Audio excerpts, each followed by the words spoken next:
Hey guys, this video kind of goes along with the chapter 3 of the book, so if you want to get the free copy of that download below, it is in the description box. Alright, let's get into it. One solid flow. One solid flow. One solid flow. I'm going to go through a little rundown of all the tools that we used and a little tutorial, just a little tiny mini micro tutorial on each one. Just a quick little disclaimer before we get into this. I was really apprehensive to work with power tools when I came to this conversion myself because I didn't have much experience. And now I feel like a pro with them, or I've used all of them, I know what their functions are, and I feel confident using them. Don't be afraid to get your hands dirty. Make sure you have all of your proper safety equipment, like your goggles and gloves, so that you feel safe while you're doing it. Stick around and you should feel pretty confident by the end of this video. The first tool we're going to get into is the hammer drill, or torque drill. This one's really great at driving screws extremely deep into the wood, which is really, really important when it comes to the structural integrity of the total build overall. The second main tool used is the chop saw or miter saw. We use this a lot during the framing process to cut 2x4s, 1x2s to get everything put together. And we also used it a lot during the paneling process for our cedar walls and countertops. Also, we use it on like a weekly basis to cut firewood for our little tiny cubic mini. The nail gun's one of those great all-arounders.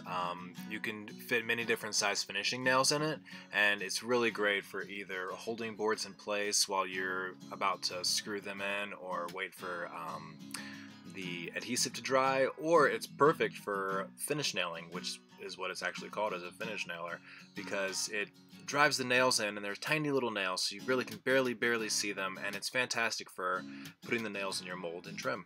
And Zaina got really good at using it. Yeah, it's a super useful tool. You don't realize how useful it's going to be until you use it for everything.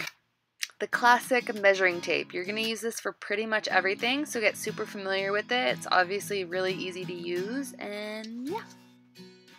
Take some time picking your hammer out. Find one you really like with a cool handle. Get the weight that suits you. This is a 20 ouncer, which is pretty heavy actually, so it swings kind of like a club, but it works for me. Ah, the Sawzall. If you can tell in this video clip, I'm struggling a little bit. This thing is a little challenging to use, but it's also useful for many things too. Yeah, it's aptly named. It'll cut through anything, but it really does buck like a bronco. I mean, half the time you end up moving around sort of like a jackhammer as it tries to cut through stuff. The circular saw is the board cutter extraordinaire. Any plywood that you're going to need to cut, tabletops, anything long and oddly shaped, you're going to need to use the circular saw for.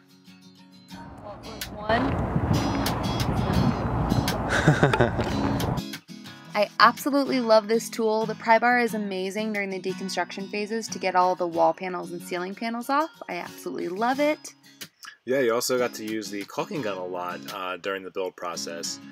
You can find thousands of different adhesives to use in this really cool little simple tool, which can really be a pain in the butt, but overall is one of the assets of the build. Definitely.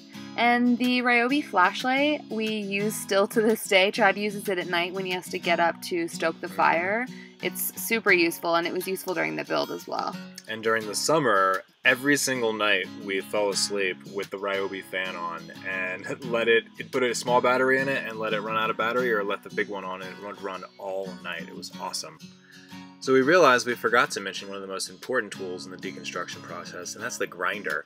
We do go over it a lot in the book, so make sure you check it out in that chapter below. Thank you so much for watching another video, guys. We really appreciate it. This has been a fun one, describing all of our tools for you guys, and I hope it's really helpful. If you like this content, don't forget to like, share, and subscribe, and we'll see you back around for our next video. Thanks, guys.